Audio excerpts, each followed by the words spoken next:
नाजरीन, प्रोग्राम दुराहा में खुश आमदीद। मैं आपका होस्ट पास्टर मोहसिन इकबाल आज एक बार फिर से आपकी खिदमत में हाजिर हूँ एक नए प्रोग्राम के साथ, एक नए मौजू के साथ।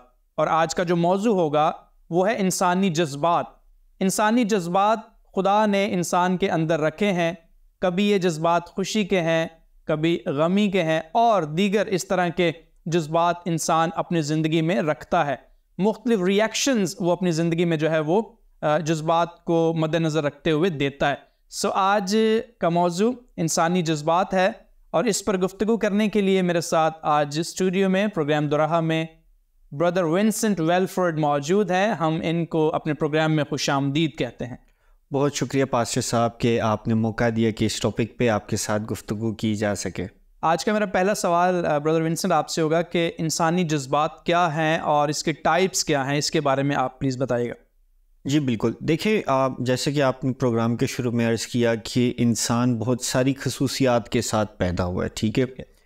खुदा ने फ़ैसला करने की हमें ताकत दी है या हमें ये इख्तियार दिया है। हमारे अंदर मूवमेंट्स है, जो भी हमारी जिस्मानी मूवमेंट्स जिनको हम कह सकते हैं, जिस्मानी हरकत जो है, ठीक है ना। इसी के साथ साथ एक खूबी जो इंसान अपने साथ लेकर पैदा होता है वो है जज्बात का इजहार। ऑलराइट, अगर आप एक छोटे बच्चे को, एक न्यूबॉर्न बेबी को देखें, ठीक है ना, तो आपको वही से अंदाज़ा होता है कि एक इंसान में जज्बात मौजूद होते हैं उसकी पैदाइश से ही, ठीक है। ठीक है, ये समझ लें एक डिफ़ॉल्ट सेटिंग होती है इंसानों की। ऑलराइट, जैसे कि जब बच्चे को भूख लगती है तो वो रोता है और अपनी माँ से खुराक जो है वो तलब करता है, राइट, अपने जज्बात का इजहार करता है।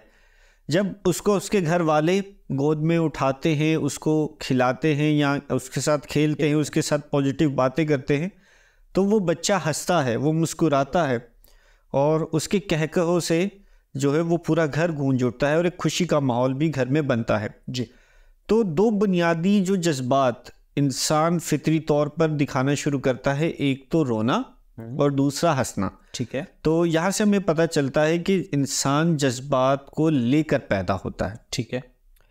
अब जब आप जाते हैं, जैसे जैसे आपकी एज बढ़ती जाती है तो इंसान में मज़ीद कुछ जज्बात का इजाफा होता है। ठीक है। अच्छा, इसके साथ एक और बहुत बड़ा एक जज्बात में से एक मैं जिक्र करना चाहूँगा, मोहब्बत। ऑलराइट, मोहब्बत का जज्बा भी इंसान लेकर पैदा होता है। ये अलग से इंसान में कभी भी फिट नहीं किया जाता। ठीक है। आपने अक्सर बच्चों की कुछ सोशल मीडिया पे तस्वीरें देखी होंगी कि डिफरेंट एथनिसिटीज़ के बच्चे एक दूसरे से मिलके खेल रहे होते हैं क्योंकि उनको पता नहीं होता कि हमारे डिफरेंसेस क्या है। राइट।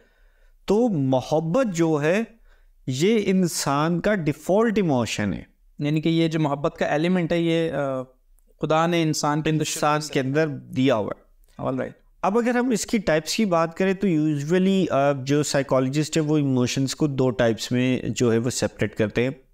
एक तो हो गया आपके पॉजिटिव और दूसरा हो गया नेगेटिव। पॉजिटिव में आपके सारे जो इमोशंस हो गए, खुशी होना, मोहब्बत करना, हमदर्दी करना, केयर करना, तरस खाना, ठीक है, ये सारे आपके पॉजिटिव इमोशंस हैं।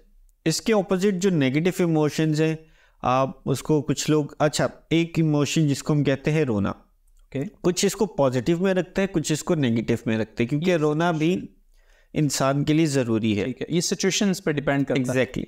तो रोना हो गया, गुस्सा करना, किसी के साथ हमदर्दी ना करना, ठीक है, मजलूमों के जुल्म पर या उनकी हालत पर तरस ना खाना, नेगेटिव जज्बात हैं। नेगेटिव जज्बात। कुछ साइकोलॉजिस्ट जो है या सोशल साइंटिस्ट है उनका ये भी ख्याल है कि नेगेटिव इमोशंस जो है, ठीक है, वो अपने आप में कोई हैसियत नहीं रखते। ठीक है, इसकी वजाहत कीजिएगा, क्यों नहीं रखते अपने आप में हैसियत? उनके नज़दीक ये है कि पॉजिटिव इमोशंस का ना होना, उनकी एब्सेंस जो है या उनकी कमी जो है वो एक्चुअली नेगेटिव इमोशंस को जन्म देती है। ठीक है, कि जैसे रोशनी का ना होना अंधेरा होता है, ठीक है ना। अंधेरा अपने आप में कुछ नहीं, ठीक है, बल्कि द एब्सेंस ऑफ लाइट, ठीक है ना, रोशनी की कमी जो है वो अंधेरे को लाती है। इसी तरीके से अगर देखें, पौलुस रसूल ने खत में लिखा है ना कि अगर मैं मोहब्बत ना रखूँ तो मैं किसी काम का नहीं, ठीक है ना। मैं झंझनाती झांझ या ठंडनाता पीतल। तो हेट्रेड या हेट अपने आप में कुछ नहीं है। मोहब्बत का ना होना हेट है। ओके, ठीक है, किसी पर तरस ना खाना, ठीक है, किसी पर हमदर्दी ना करना उससे नफरत का सबब है। ठीक है ना, तो पॉजिटिव इमोशंस ना हो इसी वजह से, और या उनकी कमी जो है वो नेगेटिव इमोशंस को जो है वो उजागर करती हो। आपने अक्सर बड़े बुजुर्गों से सुना होगा कि बड़े बुजुर्ग अक्सर ये एक बात कहते, मशवरा देते कि अपने घर के जो आपके बच्चे उनके सामने अपने अच्छी बातें करनी है। ठीक है, बिल्कुल, मुस्बत बातें करें। उसका रीज़न ही ये है कि जब बच्चा बड़ा हो रहा है तो वो अपने अंदर इमोशंस को डेवलप कर रहा है। ठीक है, उसके अंदर जज्बात डेवलप कर, जो चीज़ें वो देख रहा होता है उनको अडॉप्ट कर रहा होता है। बिल्कुल, इस पे एक सोशल साइंसेस की थ्योरी है, सोशल लर्निंग थ्योरी हम उसको कहते हैं। ऑलराइट। और सोशल लर्निंग थ्योरी हमें यही सिखाती है कि आपके जितने भी बिहेवियर्स हैं, ठीक है, वो आपके अपने पैदा किए हुए बिहेवियर्स नहीं है, आपने वो अपने पेयर ग्रुप से, अपने साथियों से सीखे हैं। ऑलराइट। या तो अपने वालिदैन से, या अपने बहन भाइयों से, या अपने किसी रिश्तेदार से, या किसी दोस्त से, या आपने किसी को उस बिहेवियर को मॉडल किया। ठीक है, गैदरिंग से जो है सीखे। बिल्कुल, a man is known for because of his company. Okay, ठीक है, तो इसीलिए जब बच्चा बड़ा हो रहा होता है तो कहा जाता है ना कि इनके सामने ऊंची आवाज़ में बात ना कर, इनके सामने इस तरह के अल्फाज ना ले जो ना मुनासिब हो। ठीक है, ठीक है, तो क्योंकि बच्चों का बिहेवियर डेवलप हो रहा होता है, हमारे माशरे में इस चीज़ की कमी थोड़ी सी जो है वो उसकी कमी है। ठीक है ना, इस प्रैक्टिस की। वो मुश्ताक अहमद यूसुफी साहब की एक लाइन भी है, अगर आपने सुनी होगी, कहते मैंने जो तालीम हासिल करनी थी, ठीक है ना, वो मैंने अपने बुजुर्गों की लैंग्वेज से ज़्यादा सीखी। ठीक है, ऑलराइट। तो उसका रीज़न ये, तो वो एक्चुअली उन्होंने एक तंज़ो मज़ाक में एक बात आइडेंटिफाई की है कि बुज़ुर्ग अक्सर जो है, या घर के जो बड़े होते हैं यूजुअली, वो ऐसी लैंग्वेज के इस्तेमाल कर जाते हैं बच्चों के सामने जो नामुनासिब है। ठीक है, ठीक है, तो इसलिए जो तालीम का जो वक्त है वहाँ तक मुतय्यन रहने दो, और बच्चों के सामने अच्छी ज़ुबान का इस्तेमाल करें, अच्छे लहजों का इस्तेमाल करें, उनको एक्शन ऐसे करके दिखाए कि दूसरों से मोहब्बत करनी है, दूसरों का ख्याल रखना है, दूसरों से हमदर्दी करनी, तभी उनमें पॉजिटिव इमोशंस आएंगे। यानी कि इसमें आप ये विंसेंट भाई कहना चाह रहे हैं कि बच्चों के सामने हमेशा अच्छे जज्बात का इजहार करें। आपने सोशल साइंसेस की बात की है, बिहेवियर की बात की है, तो मैं इसमें कुछ ऐड करना चाहूँगा कि इन दिनों स्कूल्स में जो है वो बहुत ज़्यादा इस चीज़ पर गौर किया जा रहा है कि बच्चों को इन्वायरमेंट ऐसा प्रोवाइड किया जाए ताकि उनको मोहब्बत करना जो अंसर ऑलरेडी उनमें मौजूद है उसको उजागर किया जाए और सोसाइटी लेवल पर जो है इसको लेकर आया जाए। तो स्कूलिंग इस तरह की जा रही है कि बच्चे जब बड़े होते हैं तो इंसानी जज्बात उनके अंदर ऑलरेडी मौजूद हैं, तो सोसाइटी में उनका जो इम्पैक्ट है वो मुस्बत नज़र आए। ऑलराइट, मज़ीद इस पर हम बात करेंगे, हम आगे बढ़ेंगे।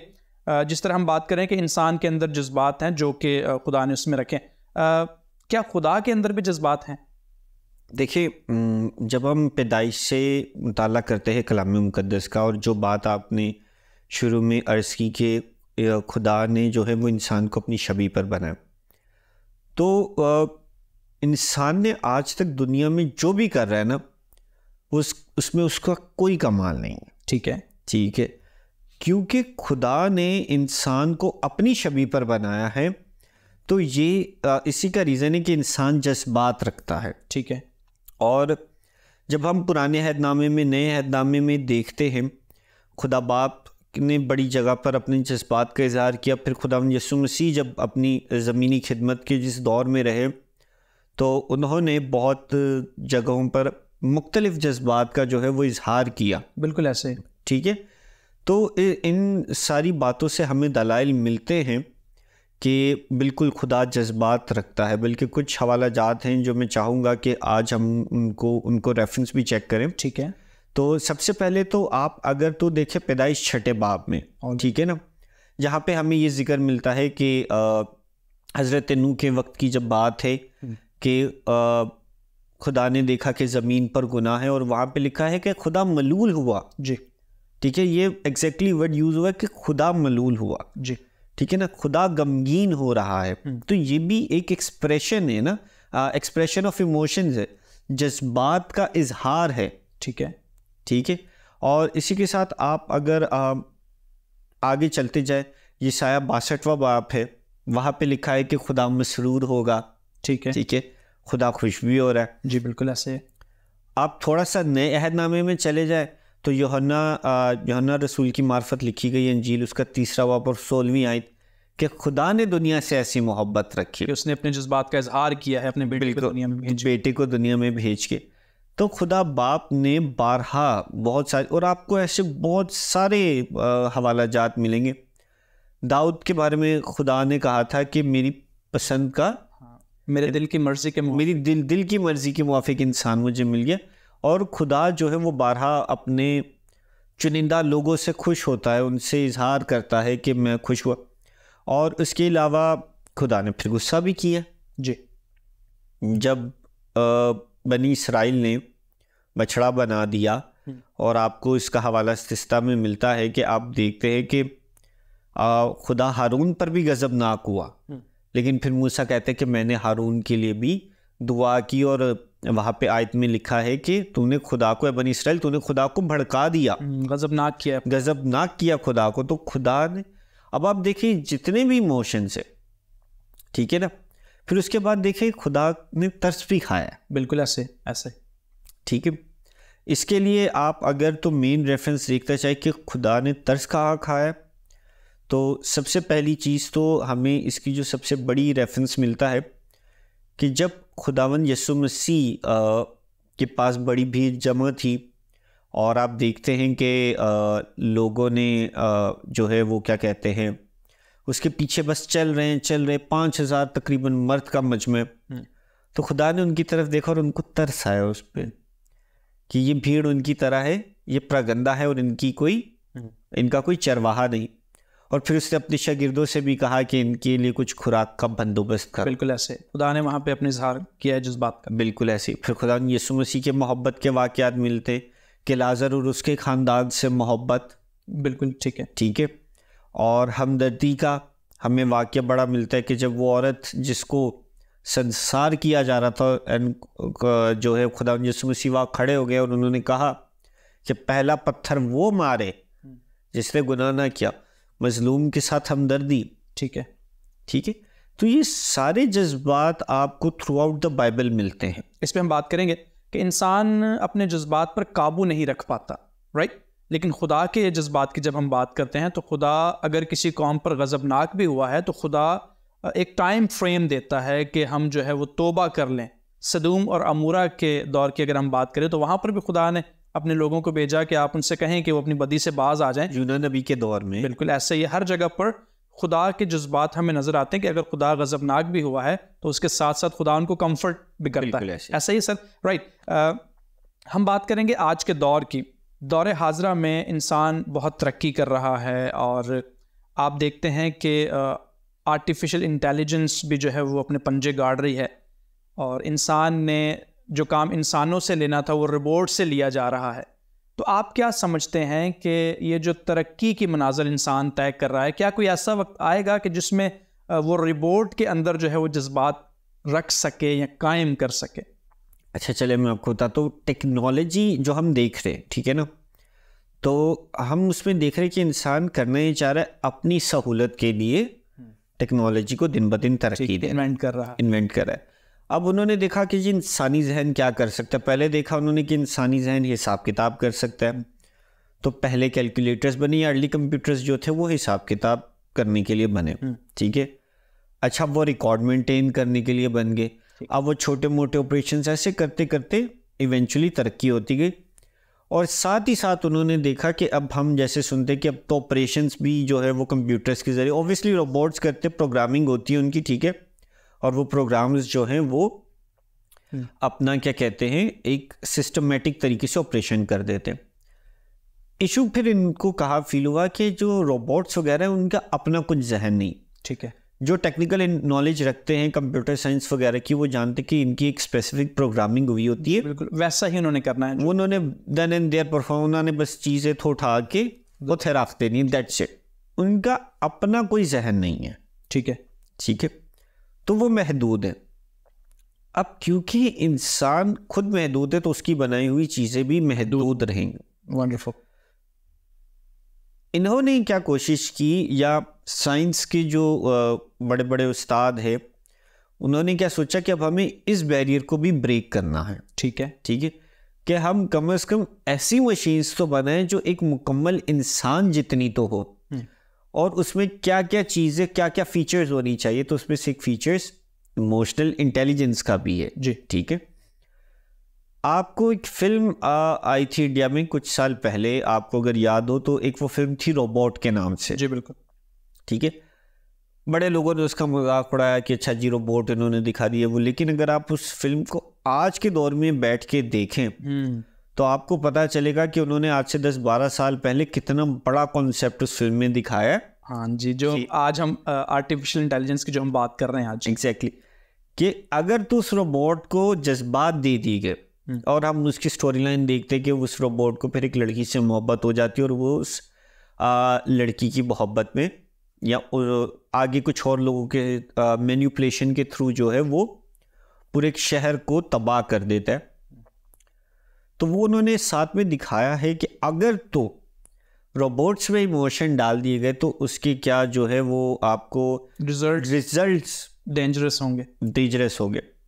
लेकिन देखें, इंसान बहुत कुछ अचीव कर चुका है, बहुत कुछ अचीव कर सकता है, लेकिन सब कुछ नहीं कर सकता। राइट। आपने बड़ी खूबसूरत बात की है कि इंसान जो है वो खुद लिमिटेड है और उसकी बनाई हुई चीज़ें भी लिमिटेड हैं। खुदा की ज़ात जो कि लामहदूद है और उसने हमें जब बनाया है तो उसने हमें अपनी विल पावर को जो है वो करने का मौका हमें दिया है, और इंसान जो है अपनी विल पावर के ज़रिए कुछ भी सोच सकता है, कुछ भी कर सकता है। ऑलराइट, एक और चीज़ सर इसमें हम डिस्कस करेंगे ब्रदर विंसेंट, कि हमने बात की थी, आप बात कर रहे थे कि इंसान जो है वो मुस्बत जज्बात के साथ पैदा हुआ है। तो सवाल थोड़ा सा कॉन्ट्रडिक्ट कि क्या इंसान मुस्बत और मनफी दोनों जज्बात लेकर पैदा होता है? इस पर थोड़ी वजाहत कीजिएगा। देखिए, जैसे मैंने आपसे सोशल साइंसेस की एक बात की थी कि सोशल लर्निंग थ्योरी हमें कुछ चीज़ें सिखाती है। देखिए, एक इंसान एक बच्चे घर में पैदा हुआ और उसने शुरू से यही बात सुनी कि आपका जो फला रिश्तेदार है वो अच्छा नहीं। ठीक है।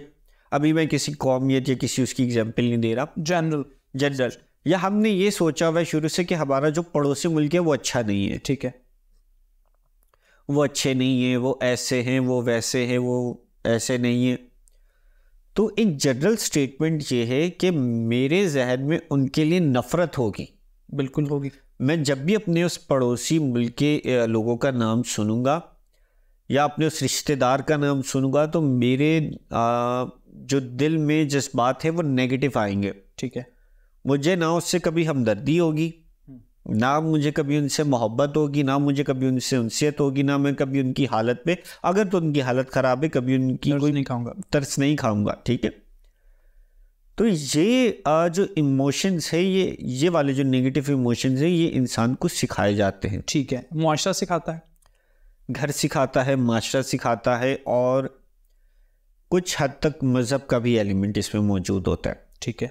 वो इस तरीके से होता है कि अगर तुम मेंबर से या मकदस से या जो भी आपका खिताबत की जगह है वहाँ से एक स्पेसिफिक अनाउंसमेंट्स की जाए और रिलीजियस जो है वो हेट्रेड पैदा की जाए मज़ाहिब के दरमियान, तो वो ऑब्वियसली जन्म देती है। और आपने और मैंने देखा है कि तारीख में कई जंगें इस बुनियाद पर, यानी कि आप कह रहे हैं कि इंसानी जज्बात को मजहबी तौर पर भी उभारा जा सकता है एक बड़ी लड़ाई के लिए और किसी जंग के लिए, वर्ल्ड वॉर के लिए, बल्कि आलमी जंग के लिए। ऑलराइट।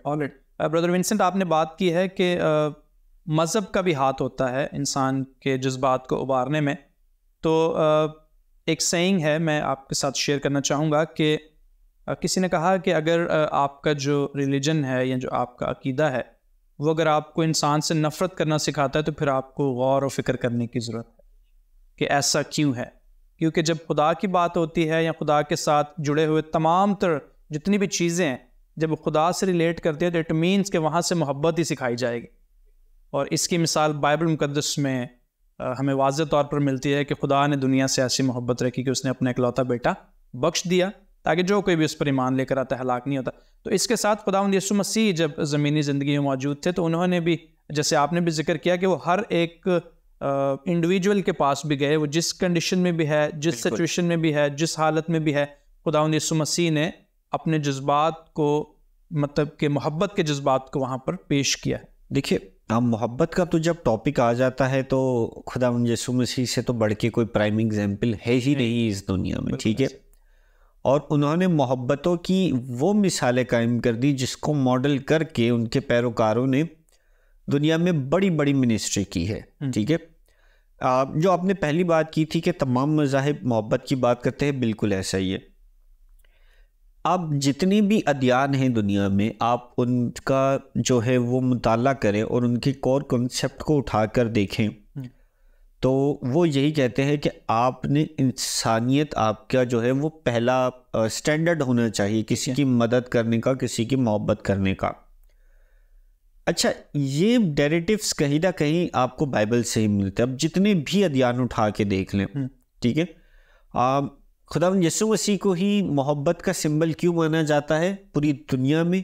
उसका रीज़न ये है कि जो मोहब्बत की एग्जाम्पल उन्होंने सेट की है अपने एक्शंस के ज़रिए और अपने वर्ड्स के ज़रिए, उसकी आपको मिसाल पूरी दुनिया में नहीं मिलती। सर, मैं आपकी एक बात जो है वो बढ़ाना चाहूँगा सर, कि अगर उन्होंने कहा कि तुम अपने दुश्मनों से मोहब्बत रखो तो उन्होंने खुद पहले करके दिखाया। बिल्कुल, ऑलराइट जी, प्लीज़।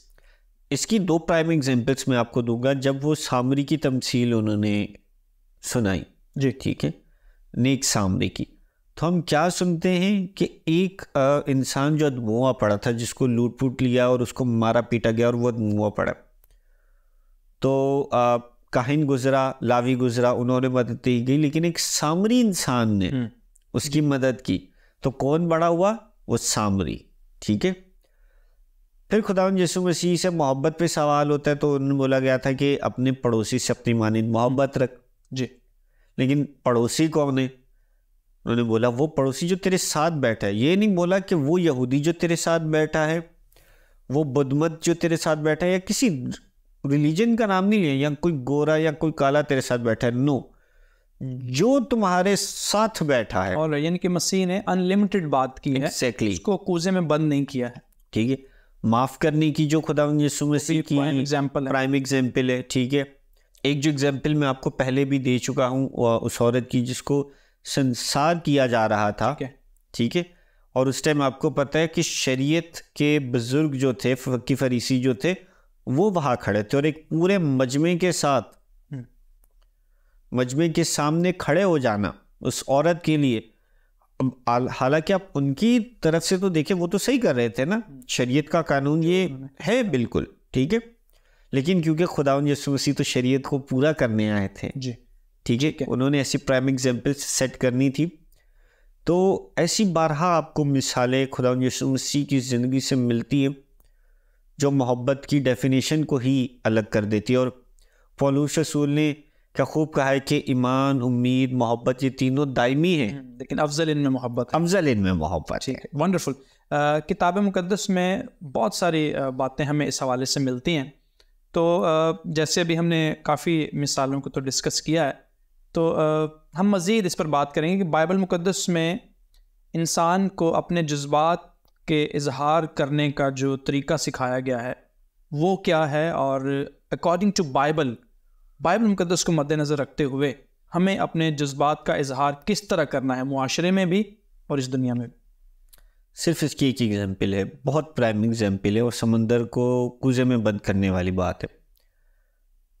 जो तेरे एक गाल पे तमाचा मारे दूसरा भी उसके आगे करते, ऑलराइट, जो तुझे नालिश करके तेरा चोगा ले कुर्ता भी उसको लेने दे, ठीक है, जो तुझे एक कोस बेगार में ले जाए तो उसके साथ दो कोस बेगार में चले जा। आपको हर हाल में पॉजिटिव इमोशंस जो है वो एक्सप्रेस करने, ठीक है। अब इसके तरीक़ाकार क्या है, फॉर्मूला क्या है? Formula is very simple, practice है थोड़ी सी वो करनी है। वो प्रैक्टिस क्या है? दुआ करनी है, ऑलराइट, ठीक है। कलाम मुकद्दस को पढ़ना है, ना सिर्फ पढ़ना है, ऑब्वियसली चलो कहते हैं सिर्फ कलाम को पढ़ने से कुछ नहीं होता, उसकी एप्लीकेशन देखें। मेरी बात सुने, आपने एक एग्जाम्पल है, आप कोई चीज़ लाते घर पे, ठीक है ना, आप कोई प्रोडक्ट लाए, फॉर एग्जाम्पल कोई हेयर ऑयल है या कोई क्रीम है, व्हाटसोएवर, सो आप उसको इस्तेमाल करने से पहले, उसकी एप्लीकेशन से पहले उसकी इंस्ट्रक्शंस को पढ़ते हैं, या कोई दवाई इस्तेमाल करने से पहले, ठीक है ना, कि दवाई को हिलाकर पिएं। जब आप एक कफ सिरप या एक फीवर की दवाई के लिए भी इंस्ट्रक्शंस को पढ़ते हैं, तो फिर ज़िंदगी गुजारने के लिए भी इंस्ट्रक्शंस को पढ़ना ज़रूरी है। तो जब पढ़ेंगे तभी समझ सकेंगे, ठीक है ना, तभी हमारे अंदर पॉजिटिव इमोशंस आएंगे। एग्जैक्टली। तो एक बात कलाम मुकद्दस के बारे में अक्सर कही जाती है कि इसको तब्दील नहीं किया जा सकता, लेकिन इसको पढ़ने वाले की ज़िंदगी तब्दील कर देता है। तो जब आप कलाम मुकद्दस पढ़ेंगे नहीं, ठीक है, जब आप इसकी बातों पे बैठ के गौर व फिक्र नहीं करेंगे जी, ठीक है, जब आप बुरी बातों से, देखिए, जब आप अपने आप को बुरी बातों से दूर रखते हैं ना, नेगेटिव एनर्जी की बात ही ये है कि जब आप इसके करीब जाते हैं, आप थोड़ा सा करीब जाती है 10 टाइम्स बढ़ जाती है, ठीक है, लेकिन जैसे ही आप इससे थोड़ा दूर होना शुरू करते हैं ना, तो ये टाइम तो लेती है कम होने में, मतलब इसकी ग्रोथ इंटेंसिटी बहुत ज़्यादा है, ठीक है, और इसकी रिडक्शन इंटेंसिटी थोड़ी सी कम है, तो उसमें टाइम लगता है। लेकिन जब आप कलाम मुकद्दस को पढ़ते हैं, उस पर गौर व फिक्र करते हैं, ठीक है, आप जितने भी बड़े उल्मा गुजरे हैं, ठीक है, उन्होंने कलाम को कैसे समझा, बार बार पढ़ा और उसके ऊपर फिक्र किया, उस पर गौर किया, उस पर डिस्कशंस किए, डिबेट्स किए, ठीक है, देन उसका कंक्लूजन कुछ उन्होंने निकाला और वो हेल्पिंग बुक्स हमारे लिए लिखी, जिनको हम पढ़ के कलाम मुकद्दस को समझते। तो अव्वल तो कलाम मुकद्दस दुआ में रहना बहुत ज़रूरी है, ठीक है, मुसलसल डेली, ठीक है। दूसरा, आपने कलाम मुकद्दस से आपकी वाकफियत, इसको पढ़ना, इसको समझना, इस पर गौर करना बहुत ज़रूरी है, आपकी डेली रूटीन का हिस्सा होना चाहिए। थर्ड, मैं सबको एक एग्जांपल देता हूँ कि आपकी ज़िंदगियों का रोल मॉडल जो है ना, वो सिर्फ खुदावंद यीशु मसीह हो। Yes, that should be Christ, ठीक है। All right ji, this is all I will say for today. All right, thank you very much brother Vincent. बहुत सारी बातें जो हैं हमने की हैं आज, इंसानी जज्बात के हवाले से, पॉजिटिव जज्बात, नेगेटिव जज्बात, तमाम के हवाले से बात की है। मैं ईमान रखता हूं कि आज का प्रोग्राम आपके लिए बहुत कारआमद है, बहुत मुफीद है, बहुत सारी बातों को आपने नोट भी किया होगा। और अगर आप हमसे रब्ता करना चाहते हैं तो स्क्रीन पर दिए हुए नंबर्स पर आप हमसे रब्ता कर सकते हैं, अपने क्वेश्चंस हमें सेंड कर सकते हैं, अपने कमेंट्स के ज़रिए अपने जज्बात के हवाले से हमें आगाह कर सकते हैं। अगले प्रोग्राम तक के लिए आप हमें इजाज़त दीजिएगा। खुदा हाफिज़।